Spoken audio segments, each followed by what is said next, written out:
presidential candidate, Senator Ted Cruz of Texas. He's live from Greenville, South Carolina. Good morning, Senator Cruz. It's difficult to take obvious lessons away from a story that is still unfolding, as this one is, but to the extent that you can, tell us, what does this suggest about America's path forward in the fight against terror? Well, first of all, I want to say we stand in solidarity with the people of France, with President Hollande, with the families of all of the victims of these acts of horrific terrorism. And the American people are standing as one. We are grieving with the nation of France today, and we are standing as your friend and ally.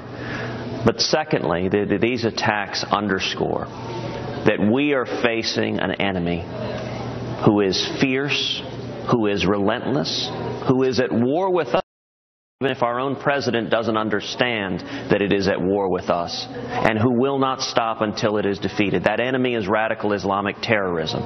As long as we have a commander-in-chief unwilling even to utter the words radical Islamic terrorism, we will not have a concerted effort to defeat these radicals before they continue to murder more and more innocents, whether Europeans or Israelis or Americans. So France's immigration policy is under scrutiny this morning. For 50 years, immigrants have moved from the Middle East into France. Some have been assimilated, many others have not, and it looks like some of them committed those acts of terror last night. At exactly the moment we're looking at France, the United States is beginning to accept refugees from the battlefields of Syria. Some just landed in New Orleans. What do you think of the administration's policy of paying for refugees from Syria to come here in large numbers? Should they be halted?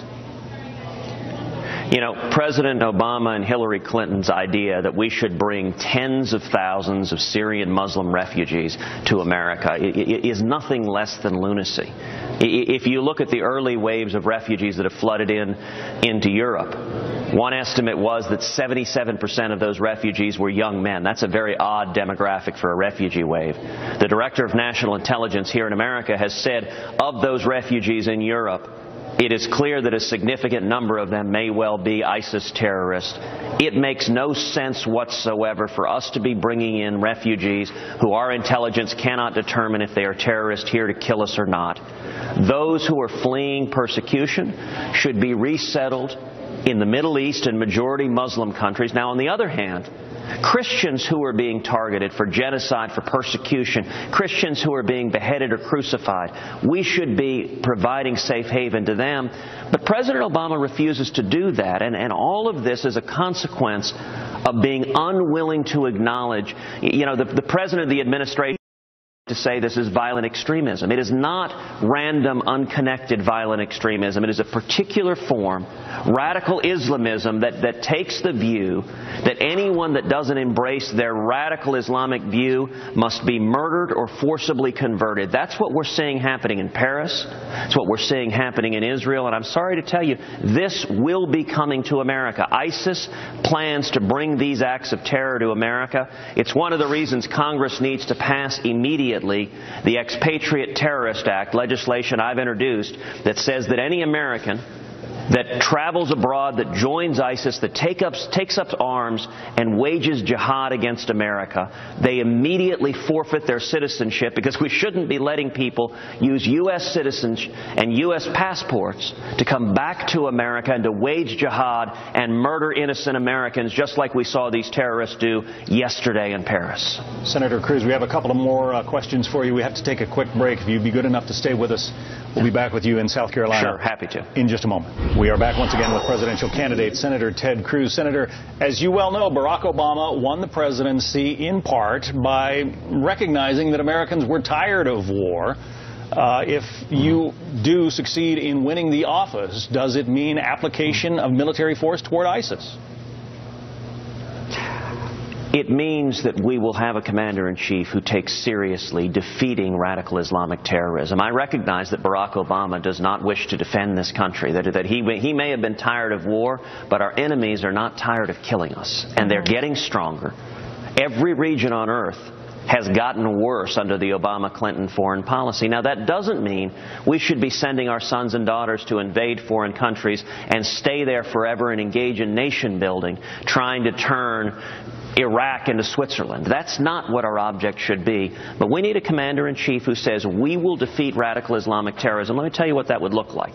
That would look like, number one, using overwhelming military power, in particular air power.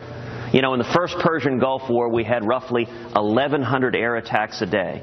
Obama right now is doing 15 to 30 air attacks a day. It's pinprick, it's photo op foreign policy. Insufficient. Number two, we should be arming the Kurds. The Kurds are on the ground fighting ISIS. They are fierce allies of ours. They are out armed, and yet they are our boots on the ground. And yet Obama, for political reasons, he doesn't want to upset Baghdad, so he won't arm the Kurds. In a Cruz administration, we would be using overwhelming air power and the Kurds as our boots on the ground. And it would be clear to any militant on the face of the earth, if you go and join ISIS, if you wage jihad against America, you're signing your death warrant.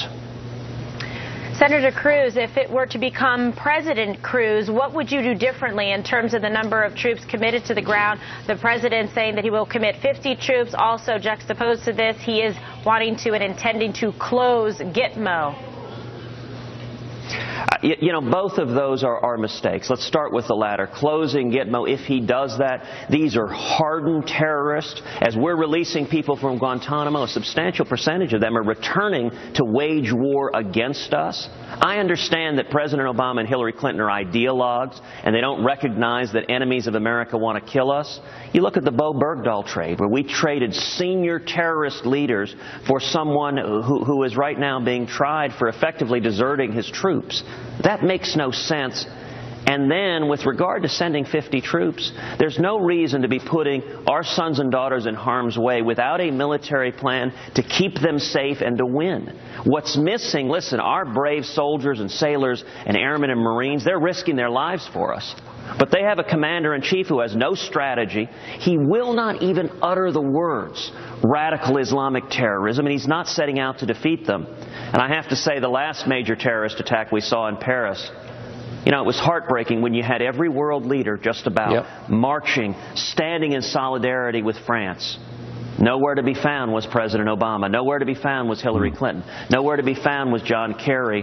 The Obama administration abandoned our friend, the nation of France, when the rest of the world came together arm in arm to say we stand against radical Islamic terrorism. Right. We need a president willing and able to do exactly that. Senator Cruz, yes, thank you so much for your time this morning on Fox and Friends. Good to see you.